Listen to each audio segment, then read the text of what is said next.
আমার প্রথম একা একা ট্রেনে করে কোথাও বেড়াতে যাওয়া। আর আমার ছেলেবেলার শহরে আছে এক ৯৯ বছরের পুরনো কালীবাড়ি। সেটা দেখতে হলে থাকো আমার সঙ্গে তাহলে শেষ অবধি। কেমন আছো সবাই?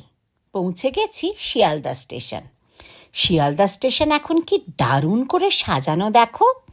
কিন্তু তোমরা কি জানো যে Sealdah station one of the oldest railway station in India.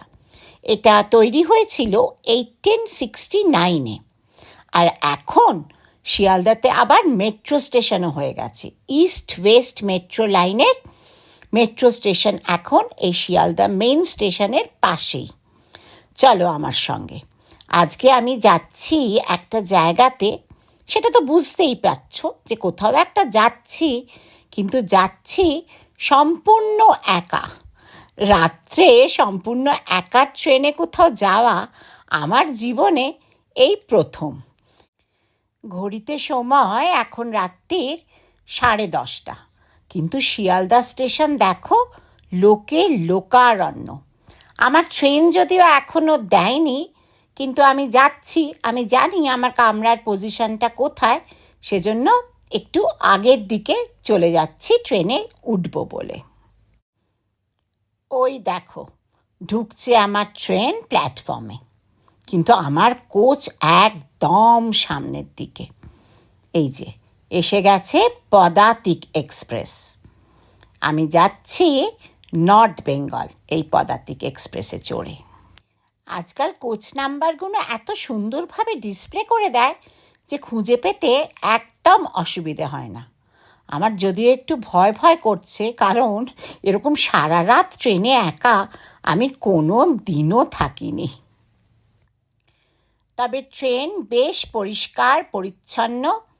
আমি আমার নির্দিষ্ট কামরাতে উঠে গেলাম, আর পার্থ নিচ থেকে টাটা করে আমাকে ট্রেনে একা বসিয়ে রেখে চলে গেল।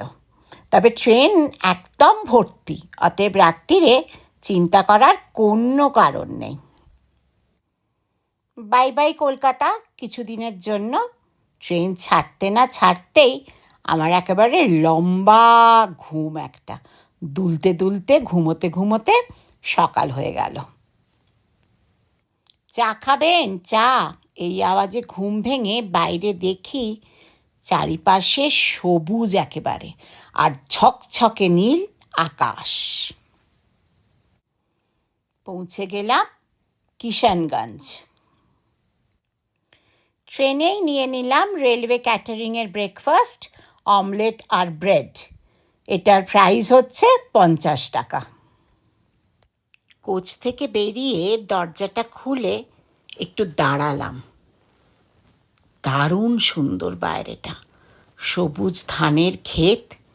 এই দৃশ্যটাই না একটু বাদেই পাল্টে যাবে। কি দেখতে পাবো বলো তো? চারিদিকে দেখতে পাবো সবুজ চা বাগান।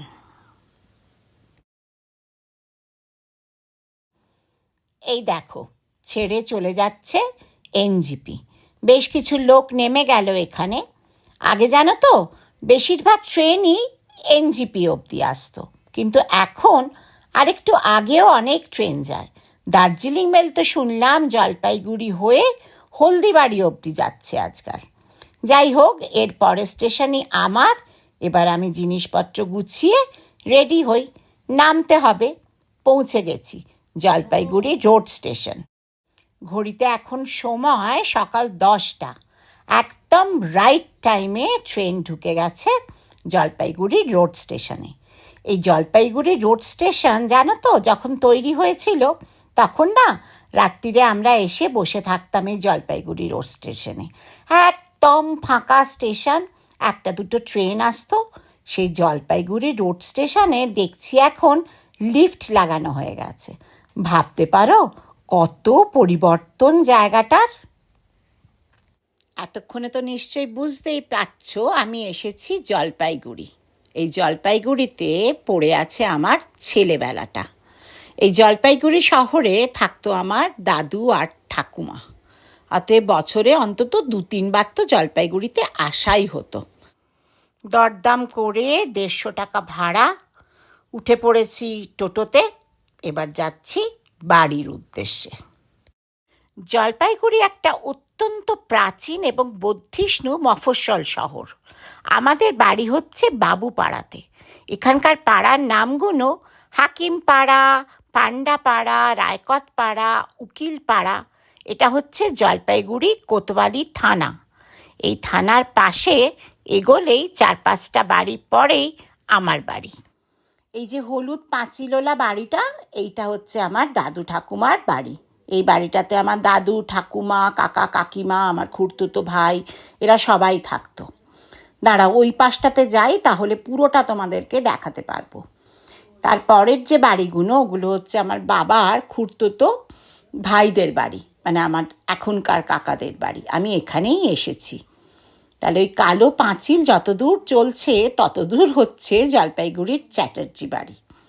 তা আমার একা ট্রেনে আসার গল্প শুনতে তোমাদের কেমন লাগলো? এবার তাহলে বাড়ির মধ্যে ঢুকি, সবার সঙ্গে একটুখানি দেখা করি, কে কেমন আছে একটু খবর নিই। আর কালকে তোমাদেরকে আমি নিয়ে বেরোবো জলপাইগুড়ি শহরের একটু চারপাশ দেখানোর জন্য। চলো ঘুরতে আমার সঙ্গে একটু জলপাইগুড়ি শহর।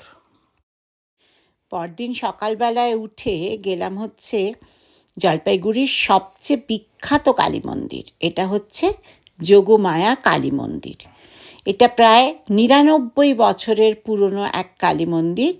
এটা আগে পুরো জঙ্গলের মধ্যে ছিল, পুরোহিত মশাইয়ের মুখে শুনলাম। এখন তো এটা ভীষণ সুন্দর, কিন্তু এই কালী মন্দির খুব জাগ্রত। তাই জন্য ভাবলাম যে তোমাদের একটুখানি দেখিয়ে দিই এই মন্দিরটা।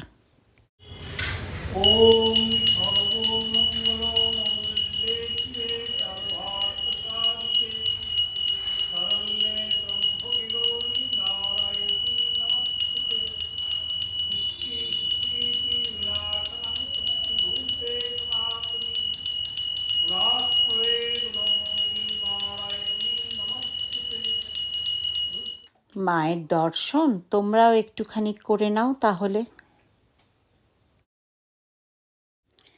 ঠাকুর দর্শন করে গেলাম হচ্ছে একটুখানি পোটোপাড়াতে। এখানে জলপাইগুড়ির বেশিরভাগ ঠাকুরই তৈরি করা হয়। ভাবলাম এসেছি যখন, আর সামনে যখন দুর্গাপুজো, তাহলে একটুখানি দর্শন করে যাই। এখানে যদিও অনেক বড় বড় ঠাকুর হয়, সেগুলো বাইরে থেকে আসে, কিন্তু বেশিরভাগ পাড়ার ঠাকুরই এখানে এক চালার, আর অত্যন্ত নিষ্ঠা সহকারে এখানে পুজো করা হয়। ওনার সঙ্গে আলাপ হলো। ওনার নাম হচ্ছে তোতন পাল। খুব যত্ন সহকারে মাকে উনি রং করছেন। আমাদের বাড়ির উল্টো দিকেই ছিল আঞ্জুমান টি এস্টেট। সেটা ছিল আমাদের খেলার মাঠ। সেখানে এখন রাজকুটির, জলপাইগুড়ির অন্যতম বড় বিয়েবাড়ি। তাদের এখানে গণেশ পুজোর বিরাট আয়োজন। জলপাইগুড়িতে দেখলাম গণেশ পুজোর ধুমধাম কিন্তু বেশ খানিকটা আছে। ঠাকুর আসা থেকে সবটাই আমার চোখের সামনে হলো।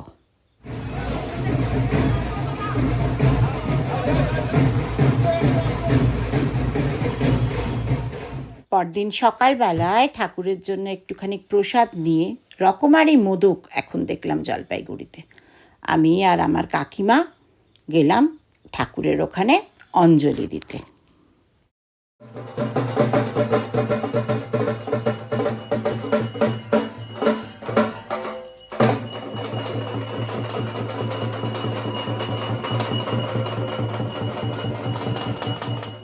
এই 3-4টে দিন হই হই করে আড্ডা গল্পে আদরে কেটে গেল। আসলে এই শহরটাতে না থাকলেও রয়ে গেছে আমার একটা নাড়ির টান। আমার সব কাকা কাকিমারা সুস্থ থাকুক, ভালো থাকুক, আনন্দে থাকুক। আবার নিশ্চয়ই আসবো এই সব মানুষগুলোর কাছে ফিরে। আর আমার এই গল্প শুনতে ভালো লাগলে please like, share and subscribe my channel, and don't forget to press the bell icon.